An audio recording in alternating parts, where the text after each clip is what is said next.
네, 요한일서의 말씀은 수요 저녁 예배 시간마다 강해를 하고 있습니다. 네, 요한일서는 사랑이 메말라가는 세대들에게 주시는 은혜의 단비와 같은 말씀입니다. 특히 우리가 다음 주는 추수감사주일이죠. 감사절은 감사함으로 드려야 되는데, 그런데 감사의 마음이 열리기 위해서 진정 감사로 드리는 절기를 어떻게 하면 준비를 할 수 있을까? 그래서 먼저는 우리가 말씀 암송과 또 함께 이 마음을, 우리가 감사의 마음, 그 마음을 열어갈 수 있도록 준비가 되어야 되겠죠. 이러한 고민 가운데 오늘 우리에게 주신 말씀입니다. 그래서 감사절을 앞두고 먼저 우리가 회복해야 될 신앙의 마음, 우리 안에 어떤 것들을 열어야 될지 오늘 함께 고민하면서 말씀을 통해서 우리가 깨달아가는 은혜의 시간이기를 원합니다.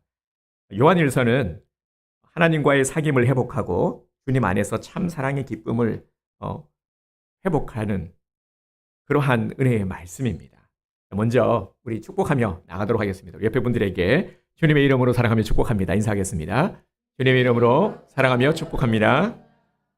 당신은 하나님의 언약 안에 있는 축복의 통로입니다. 당신은 하나님의 언약 안에 있는 축복의 통로입니다. 아멘. 네, 요한일서 2장에 보면은 여러 호칭들이 나옵니다. 아비, 청년, 어린이, 네, 이렇게 언급이 되고 있죠. 이런 영적인 성숙도에 따라서 이렇게 세 부류로 나눌 수 있다라는 의미입니다. 아비 같은 신앙을 가진 자는 어떤 신앙을 가진 자일까요? 아비의 모습 한번 상상을 해보시기 바랍니다. 성숙됨, 그런 이미지가 떠오르죠.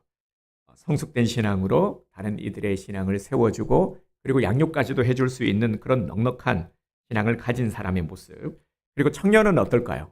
청년은 활기 넘치고, 그러니까 내 신앙 정도는 내가 책임질 수 있는 정도의 단계의 사람이고, 어린아이, 네, 어린아이는 유약함이 떠오르죠. 자기 믿음 스스로 지킬 수 없는 그런 연약한 신앙을 가진 사람, 이런 정도로 이렇게 생각을 하면 될 것 같습니다. 2장 18절부터는 이단 문제와 관련해서 다루고 있는데, 특히 어린아이 신앙을 가진 성도가 얼마나 심각한 위험에 빠질 수 있는지에 대한 우려와 경계에 대한 말씀입니다. 그래서 2장 18절 처음에 어떻게 시작을 하고 있습니까? 아이들아, 이렇게 말하고 있는 겁니다. 영적으로 어린아이에 있는 사람들아, 이런 뜻이죠. 그런데 이제 뒤로 와서요. 오늘 본문이죠. 28절에 오면 호칭이 달라집니다. 뭐라고 부르고 있습니까? 자녀들아, 이렇게 부르고 있습니다. 우리 28절을 다시 한번 우리 읽어볼까요? 자녀들아, 이제 그의 안에 거하라. 이는 주께서 나타내신 바 되면 그가 강림하실 때 우리로 담대함을 얻어 그 앞에서 부끄럽지 않게 하려 함이라. 아멘. 그러면 자녀들아 라고 말한 대상은 누구일까요? 여기서는 육의 자녀를 말하는 것이 아니라 영적인 자녀, 모든 그리스도인, 오늘 예배를 드리는 우리들을 부르시는 호칭인 것이죠. 자녀들아 라는 이 호칭은 요한일서에서 무려 7번이나 등장을 합니다. 그러니까 상당히 자주 부르고 있는 거죠. 자녀들아, 자녀들아. 여러분, 자녀들아는 이 호칭이 마치 사랑이 아주 가득한 눈빛으로 바라보는 아비의 모습, 그런 아비의 모습 같지 않습니까? 부르고 나서 뭐라고 말합니까? 자녀들아. 그리고 나서 이제 그의 안에 거하라 말씀하고 있습니다. 그러면 그는 누구이고요? 그의 안에는 어디를 말하는 걸까요?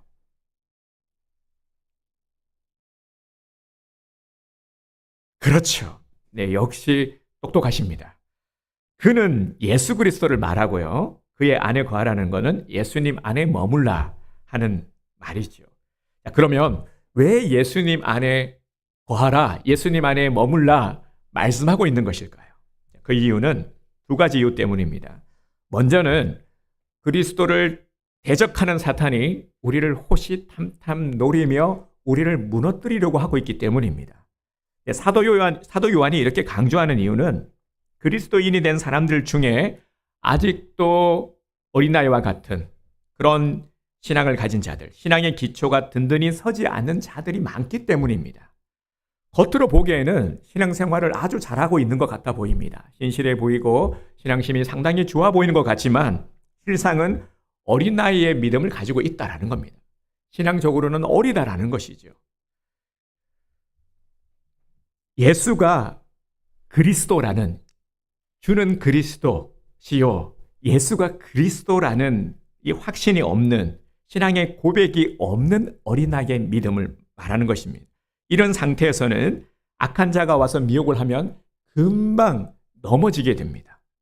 하지만 분명한 구원의 확신을 가지고 있고 진리가 분명히 서 있는 그런 사람은 절대 흔들리지 않죠. 기독교 세계관이 확립이 되어 있어서 하나님이 누구시고 내가 누구이며 이 세상이 어떻게 움직여져 가고 있는지에 대한 정립이 되어 있기 때문입니다. 그래서 흔들림이 없는 것이죠. 아무리 세상적인 어떤 화려하고 그런 가치관을 들이대도 거기에 현혹되지 않는 겁니다. 정말 우리가 주의해야 할 것은 이단이 한번 왜곡된 진리의 마음을 심어주면 좀처럼 이를 회복하기가 쉽지 않다라는 겁니다. 요즘 보면은 이 바이러스들이 유행하잖아요. 코로나부터 해서 독감, 온갖 것들이 많지만 얘네들은 다 똑같은 바이러스잖아요. 그죠? 바이러스지만 얘네들 이름이 달라요. 이 바이러스라는 것이 심겨지면 어떻습니까? 그러면 우리에게 있어서는 치명적인 것이죠. 한번 바이러스가 심겨지면은 회복되기가 참 쉽지 않습니다. 이단이 똑같은 것입니다. 그래서 이단에 발을 담궜다가 다시 교회로 돌아왔는데 적응을 하지 못해서 다시 돌아가거나 아니면 다른 이단에 빠지는 경우를 우리는 종종 보게 되죠. 또 이거는 우리가 무엇을 생각해 보면 되냐면요. 잘못된 사상을 주입받은 것하고 똑같습니다. 우리 공산 주체 사상. 실제로 어떤 일이 있었냐면 북한에서 탈북을 했다가 우리나라로 넘어왔는데 공산주의에서 민주주의로 넘어왔는데 자유가 주어졌는데 적응을 못하는 겁니다. 그래서 다시 북한으로 넘어간 사례가 의외로 많습니다. 제가 찾아봤더니 연도별로요. 거의 해마다 있을 정도로 아주 많습니다. 우리가 잘 몰라서 그렇지 정말 많습니다. 이런 모습을 보면서 우리는 경각심을 가지고 복음의 기초를 튼튼히 해야 하는 것이죠. 한번 바이러스가 심겨지면 회복되기가 어렵다라는 것을 알아야 됩니다. 그래서 최선의 방법은 우리가 잘 예방하는 것이죠.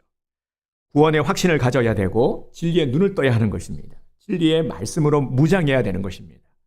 사도 요한이 예수님 안에 거하라고 한 또 다른 이유는 복음이 능력이기 때문에, 복음이 우리의 삶을 변화시키기 때문입니다. 우리는 베드로의 신앙 고백을 잘 알고 있습니다. 베드로가 어떻게 고백했습니까? 주구살. 주구살 기억나시죠? 주구살. 주구살이 뭔가 하시는 분들이 계실 텐데요. 베드로가 주구살 했어요.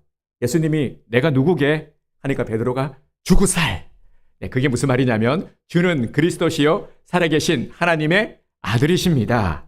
이렇게 고백을 했습니다. 그래서 주구살이에요. 사실 이 예수님은 그리스도이십니다. 주는 그리스도이십니다라는 고백을 아무나 할 수 있는 고백은 아닙니다. 쉽게 할 수 있는 고백은 절대 아니죠. 만약 이 고백을 오늘 우리들이 하고 있다면 이미 우리들에게는 은혜가 주어졌기 때문에 가능한 겁니다. 우리가 하나님의 자녀이기 때문에 이 고백을 드릴 수 있는 것이죠. 그렇지 않고는 못하는 겁니다. 자, 그래서 우리 함께 주구살 한번 해볼까요? 자, 시작. 주는 그리스도시요 살아계신 하나님의 아들이십니다. 아멘. 이 고백을 우리 모두가 한 명도 예외 없이 다 드렸죠. 그러면 우리에게는 아주 특별한 주님의 은혜가 나에게 주어졌음을 믿으시길 바랍니다. 그런데요, 우리는 이제 그 다음 단계로 나아가야 됩니다. 자라가야 하는 것이죠. 우리가 이제 아이 때 어릴 적에 보면 되게 집착했던 놀이들, 아니면 물건들, 그런 것들이 있었죠. 내가 어릴 때 너무 재밌어 했던 것들, 예를 들면은요, 금방 떠올릴 수 있는 게, 구슬치기, 딱지치기 같은 것들. 저도 한때는 거기에 빠졌어요. 그래서 그게 다인 줄 알았어요. 너무 재밌었고 그 집에 들어가면은 내일 또 친구들하고 같이 놀아야지 라는 생각이 가득했을 때가 있었습니다. 근데 지금 장성에서 돌아보면은 그런 것들이 유치하잖아요. 우리 여성분들은 고무줄 놀이 다 하셨잖아요. 어릴 적, 그죠? 근데 지금 우리 권사님들 고무줄 하라 그러면 하실 수 있으실 것 같기는 한데, 네, 그런데 그래도 고무줄 뭐 추억 삼아 해볼 수는 있겠지만 막 그렇게 하고 싶고 그렇지는 않잖아요. 그냥 유치하잖아요. 그죠? 이렇듯이요. 우리는 자라가야 하는 것입니다. 그런데 만약에 나는 이게 너무 좋아서 잘하고 싶지 않아. 나는 다른 거 다 필요 없어. 그냥 머물러 있었으면 좋겠어. 자, 실제로 이런 생각을 해봤죠. 저도 그랬지만. 근데 이건 뭡니까? 되게 아직 미성숙한, 철들지 못한 그런 모습인 것이죠. 이걸 우리가 지나면 알 수 있듯이 우리의 영적인 성장도 마찬가지라는 겁니다. 성장하면은 알 수 있지만 그렇지 않고 머물러 있게 되면은 자라가지 못하는 겁니다. 자, 그래서요, 우리는 자라가야 되는데 이를 말씀하고 있는 구절이 바로 이번 주 요절 암송입니다.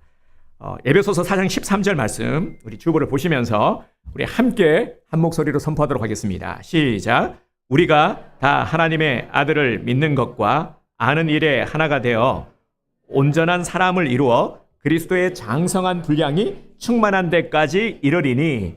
에베소서 4장 13절 말씀. 아멘. 네, 요절을 암송할 때만 이렇게 생명과 그리고 장절까지 해주시기 바랍니다. 그래 안 잊어버리니까요. 그리스도의 장성한 분량이 충만한 데까지, 이를 다시 말하면 그리스도의 충만하심의 경지까지 이르러야 한다라는 겁니다. 그리스도의 충만함의 경지까지 이르러라. 그러기 위해서 이제 우리는 이미 입으로는 예수님이 그리스도이심을 고백할 수 있지만, 우리가 이 정도는 되지만, 하지만 여기에 머무르지 않고 이제는 내 삶으로 예수님이 그리스도라는 것을 나타내 보일 수 있어야 된다는 것입니다. 삶의 고백이 있어야 된다는 것이죠. 그동안 교회를 다니면서 우리는 참 많이 설교도 들었어요. 그리고 성경도 공부하고 말씀도 보면서, 또 요즘은 유튜브를 통해서도요, 얼마든지 많은 것들을 들을 수 있잖아요. 뭐 성경 강의도 들을 수가 있고 유명인들의 설교도 들을 수가 있고, 그렇지 않습니까? 그래서 다들 엄청 똑똑합니다. 아는 것도 정말 많습니다. 그런데 말이죠, 우리가 이렇게도 많이 알고 똑똑해졌는데, 그런데 우리 삶에 있어서 왜 우리는 능력 있는 삶을 살지 못하는 걸까? 교회는 성도가 교회인데 그러면 교회의 위상이 왜 이렇게 땅에 떨어졌을까? 성도들의 삶이 왜 세상 사람들의 신뢰를 얻지 못하는 걸까? 왜 그럴까요? 많이 아는데. 그래서 우리는 이제 입으로만 고백하는 그러한 신앙의 정도가 아니라, 여기서 끝날 게 아니라, 머물러 있을 게 아니라 실제 삶 속에서의 고백이 필요한 때가 되었다라는 것입니다. 자라가야 할 때가 되었다라는 것입니다. 이 성장의 정체를 넘어설 때가 되었다라는 것입니다. 믿음의 삶을 변화시키지 못하고 있다라는 게, 이 믿음이 삶을 변화시키지 못하고 있다라는 게 지금 가장 심각한 문제인 것이죠. 여러분, 자라가야 할 때 자라지 못하면 어떻게 됩니까? 장애가 되는 겁니다. 자라가야 되는데, 뻗어가야 되는데, 넓어져야 되는데, 커가야 되는데 그러지 못하니까 이게 장애가 되는 겁니다. 그래서 이때를 놓치지 않고 틈을 타 공략을 하는 자들이 있죠. 바로 이단의 세력들. 이때를 놓치지 않습니다. 기회거든요. 디도서 1장 16절에서 이렇게 말씀을 하고 있습니다. 잘 들어보시기 바랍니다. 그들이 하나님을 시인하나 행위로는 부인하니 가증한 자요, 복종하지 아니하는 자요, 모든 선한 일을 버리는 자니라. 아멘. 이 말씀처럼 머리로는 하나님을 시인하지만 행위로는 하나님을 부인하는 자들이 너무나도 많습니다. 나는 어떻습니까? 말씀을 들으면서 나의 모습은 어떨까요? 머리로는 분명히 하나님을 믿고 있고 입으로도 하나님을 시인하고 있지만 삶은 전혀 믿는 자의 삶이 드러나지 않는다라는, 보이지 않는다라는 겁니다.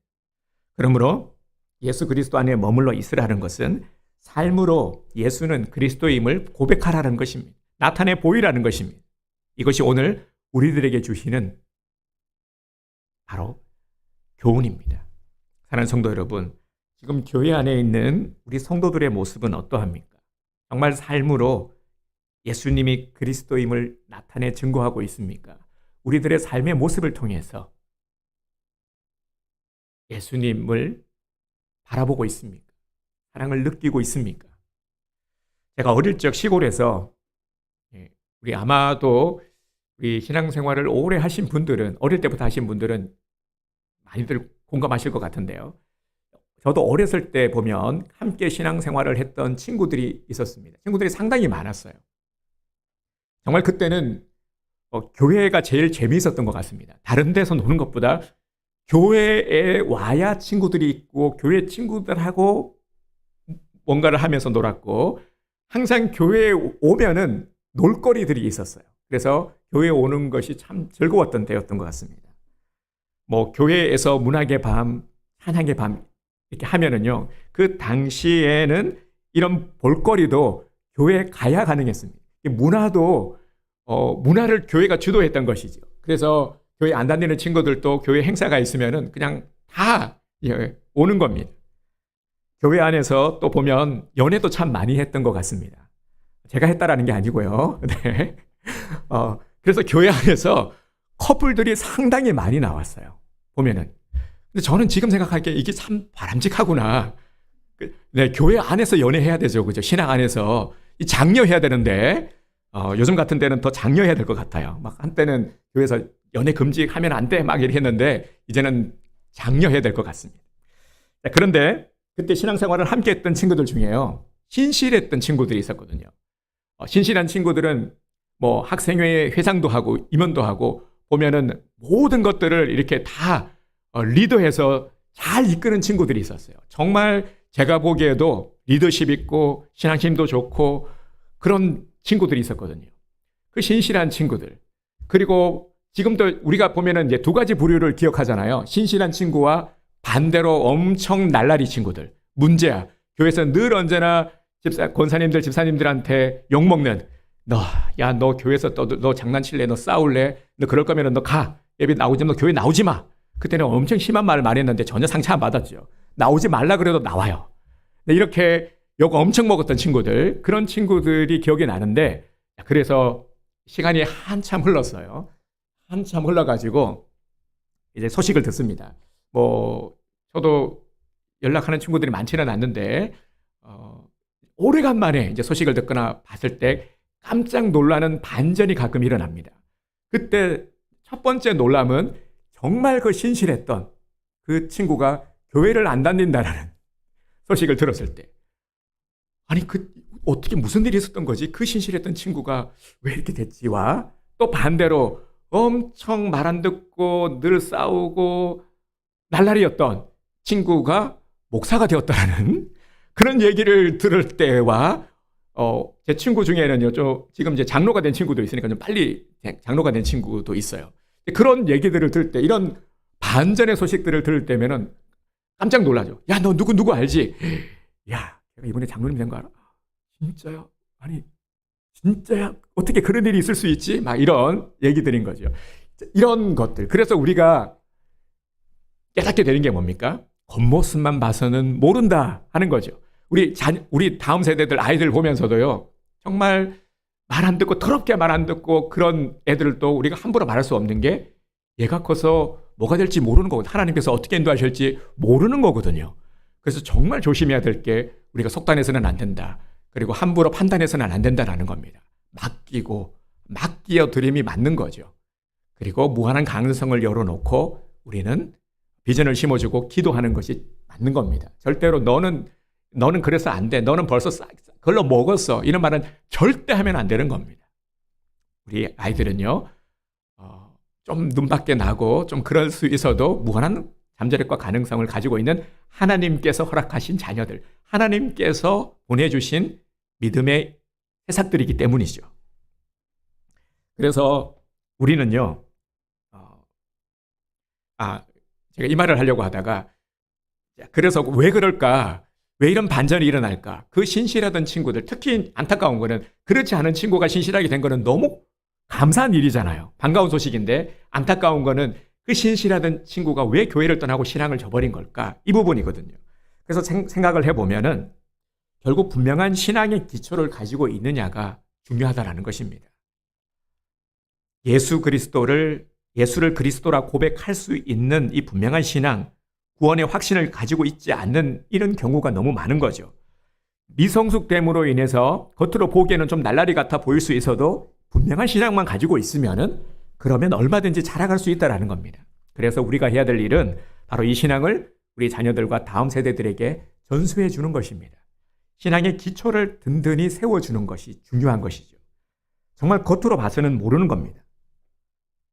또 한 가지요. 제가 번쩍 또 생각이 나는 것이 겉으로 봐서는 모른다. 얼마나 많은 묻자매들이 겉모습에 속아서 결혼을 했습니까? 한때는 최민수와 같은 박력 있고 카리스마 있는 이 모습을 자매들이 멋있어하지 않았습니까? 넌 내가 책임진다. 오빠만 믿고 따라와. 자, 그래서요. 따라갔더니 웬걸 아무것도 없어. 네, 뒤늦게 후회하고 계신 분들이 오늘 이 자리에도 많이 계시죠. 네, 속을 볼 수 있는 안목이 필요한 겁니다. 특히 영적인 안목이 우리에게는 필요합니다. 여러분, 우리 신앙을 흔드는 이단 세력들이 주위에 너무나도 많습니다.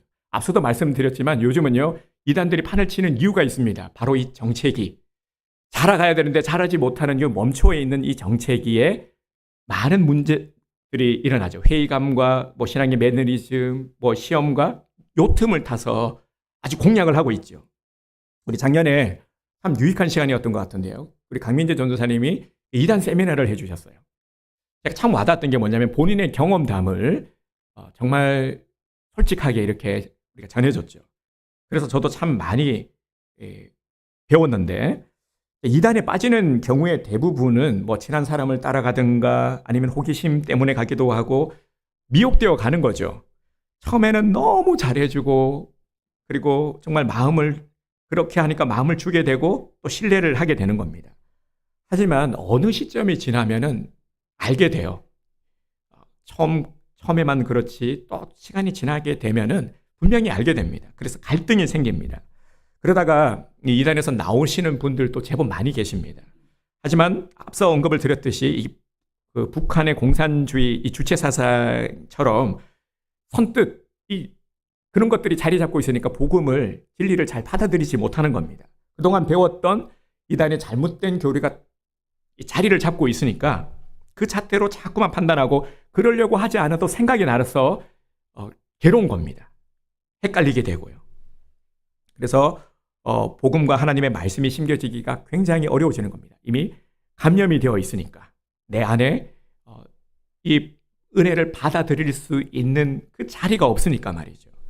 우리가요 좀 느슨하기도 하고 우리의 신앙의 모습이 느슨하기도 하고 때로는 좀 매가리가 없는 것 같아 보여도 좀 날라리 같은 내가 생각해도 나는 좀 날라리 신앙인인 것 같아 보여도요 정말 이런 우여곡절 없이 무난히 이렇게 예배를 드리고 있다면 신앙생활을 하고 있다면 이것이야말로 은혜 중에 은혜요 축복 중에 축복임을 믿으시길 바랍니다. 많은 오늘 유혹과 장애물을 딛고 오늘 이 은혜 자리로 예배 자리로 나오신 귀한 성도님들을 주님의 이름으로 축복합니다. 우리가 평범해 보이지만 우리가 평범한 게 아닙니다. 정말 대단한 겁니다.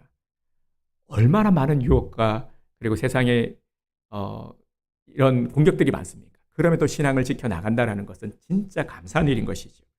하나님이 원하시는 것은 항상 복음이 우리를 주장하게 하는 삶입니다. 말씀이 이끌어가는 삶, 진리 안에 거하고 이 진리를 따라서 우리가 살아가는 삶인 것이죠. 그래서 말씀 안에 거하고 예수님 안에 머물러 있는 것, 바로 이 모습이 하나님께서 우리에게 원하시는 모습입니다. 하지만 오늘날 그렇지 못하다는 게 항상 문제죠. 대부분의 사람들의 모습은 어떻습니까? 자기 중심이죠. 자기들의 가지고 있는 어떤 생각, 목적, 실리 이런 것들을 항상 앞세우며 살아갑니다. 우리 신앙인들도 여기에 편성을 해서 이런 가치관으로 살아가고 있다는 게 문제인 것이죠. 그래서 우리 찬송가 중에요.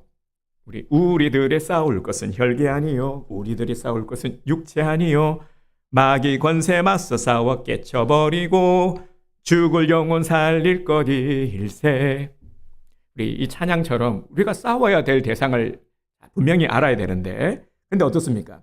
정말 우리는 열심히 싸우고 있다라고 말합니다. 치열하게 열심히 싸우며 살고 있는데 무엇을 위해서 싸우고 있냐라는 거죠. 정말 싸워야 될 적을 제대로 알고 제대로 잘 싸우고 있느냐라는 겁니다.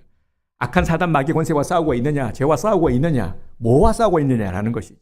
열심히는 살고 있는데, 치열한데 정작 진리를 위해서는 어떤 싸움도 하고 있지 않는 모습이라는 겁니다.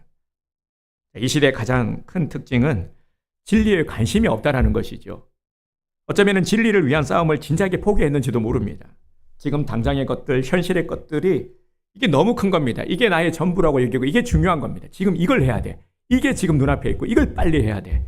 이것부터 하고 해야 돼.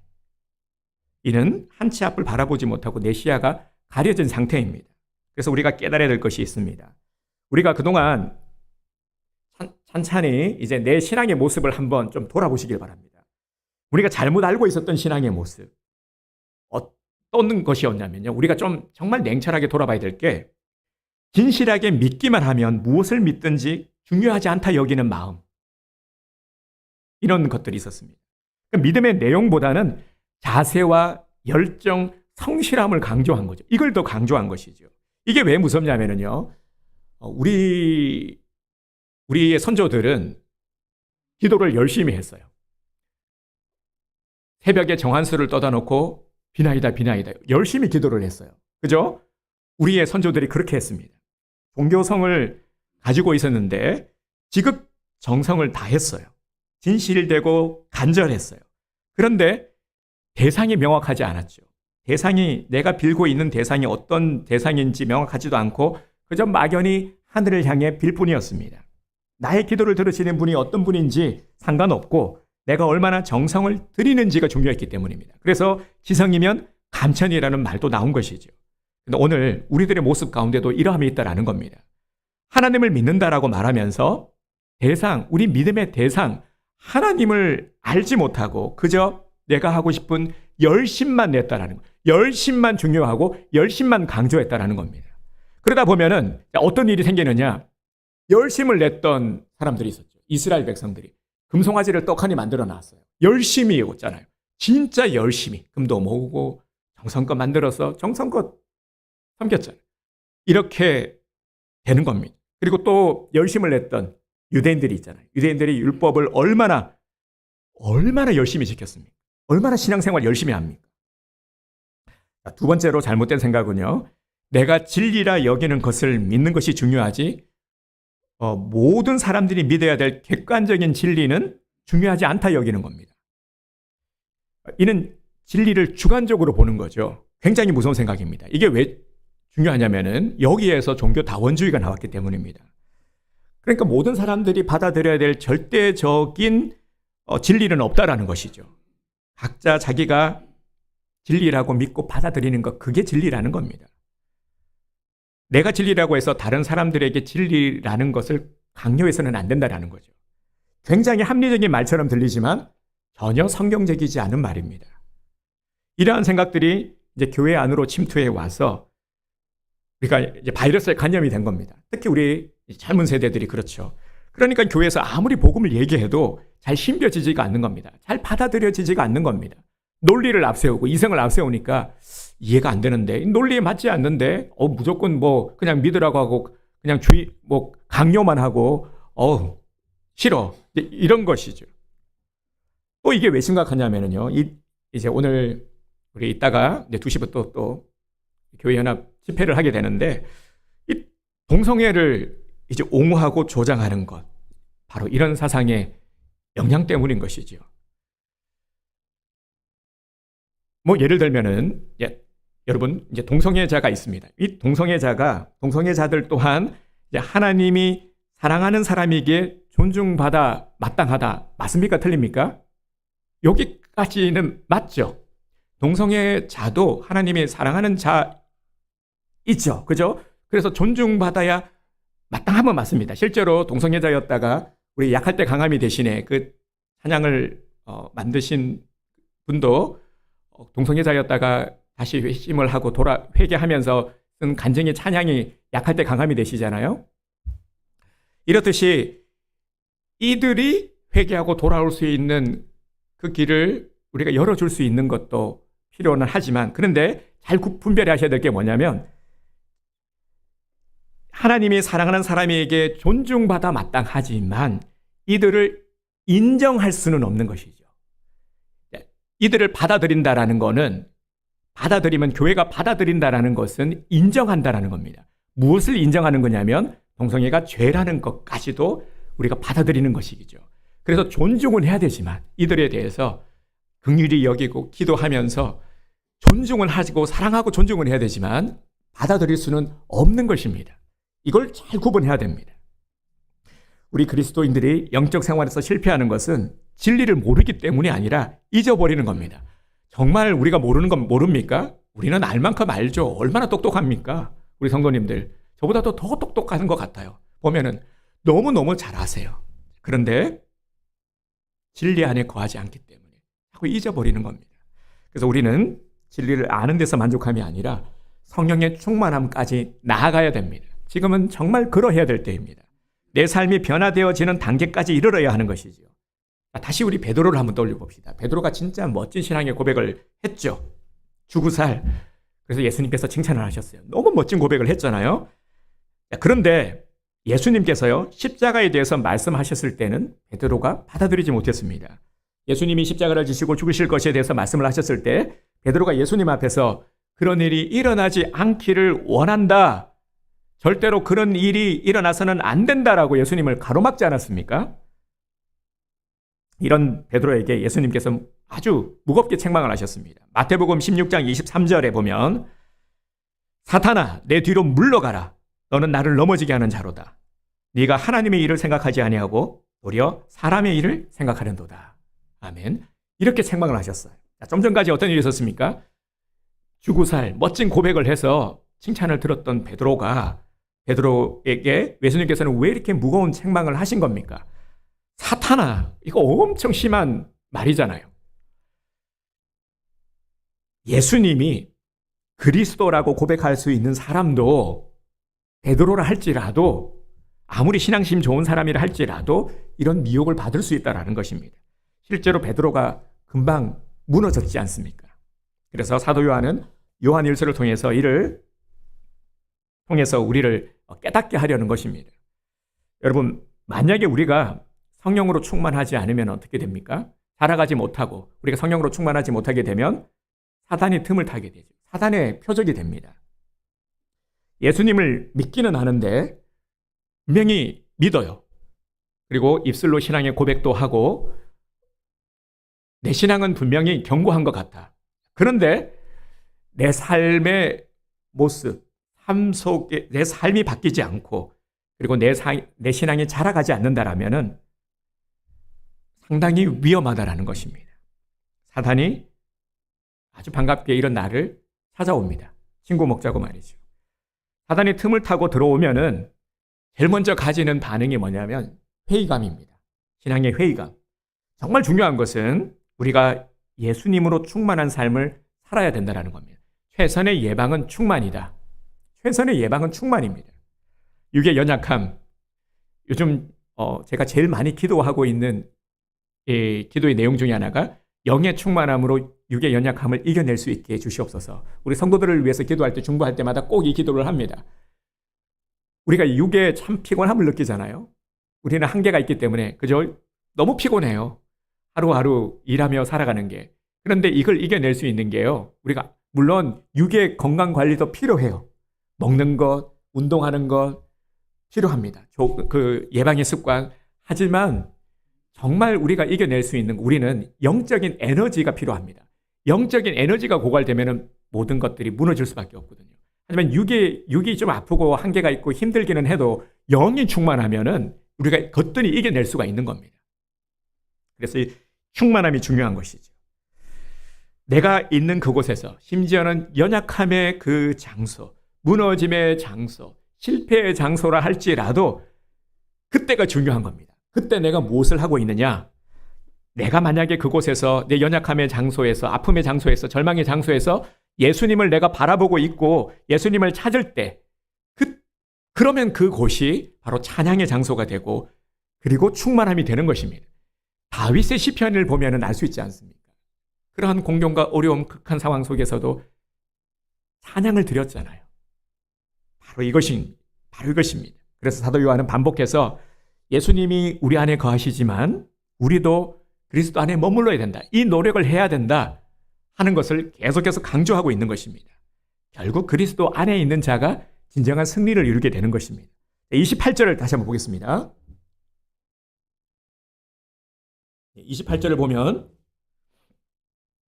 그가 강림하실 때에 말씀하고 있죠. 그가 강림하실 때 우리는 주님의 오심은 이제 재림, 이 땅에서는 종말이 되겠죠.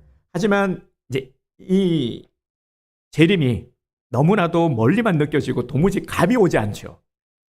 그리스도께서 강림하실 때 구체적으로 온 세상에 대한 구원과 심판의 날이 되는 것입니다. 그리스도 안에 거하는 자는 마지막 때에 수치와 부끄러움을 당하지 않게 되고 주님을 맞이하게 될 것입니다.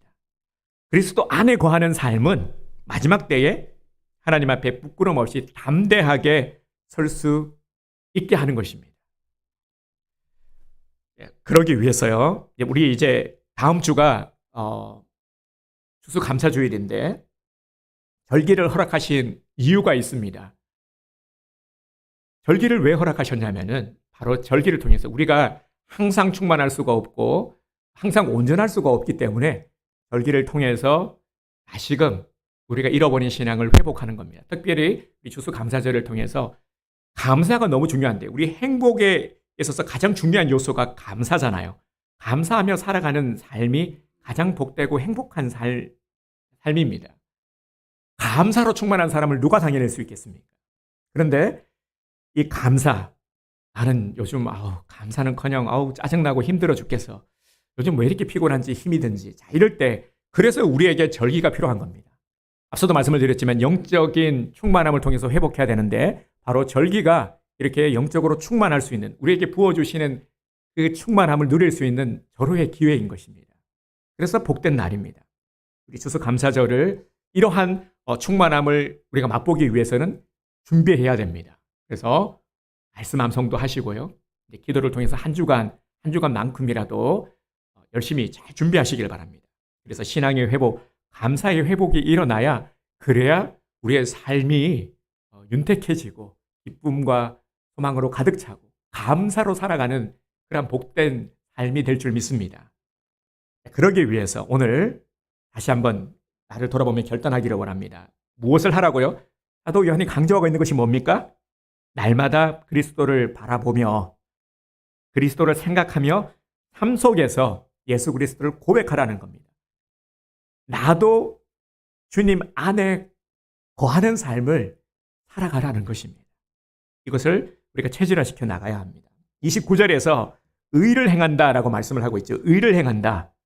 이것은 그리스도를 통해서 나타나는 내 삶의 모습, 의를 행해야 되는 거죠. 그러니까 삶으로 나타나야 하는 것입니다. 이 고백이 입술, 그리고 이제는 삶을 통해서도 나타나야 돼. 의를 행해야 하는 것이죠.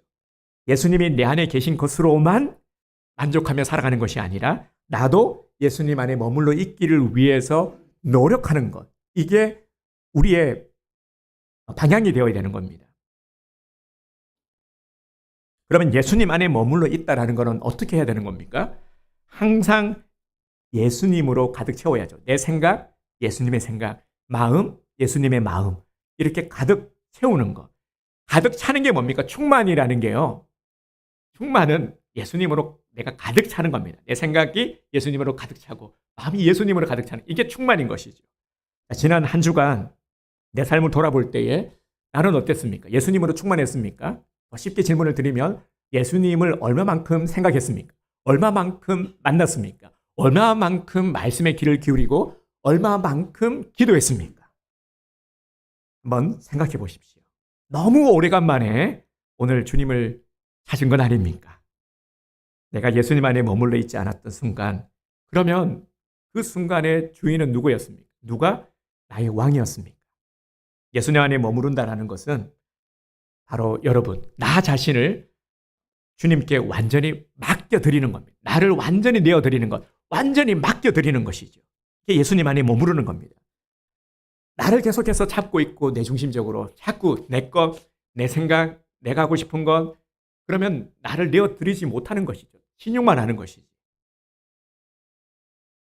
여러분, 이런 말이 있습니다. 내가 누군가를 계속 바라보게 되면요, 내가 바라보는 사람의 상이, 모습이 내 눈동자에 비치게 된다 하는 말이 있습니다. 계속해서 그 사람을 바라보게 되면, 여러분이 누군가를 바라보면 여러분의 눈동자에는 분명히 여러분들이 바라보는 그 대상이 새겨질 것입니다.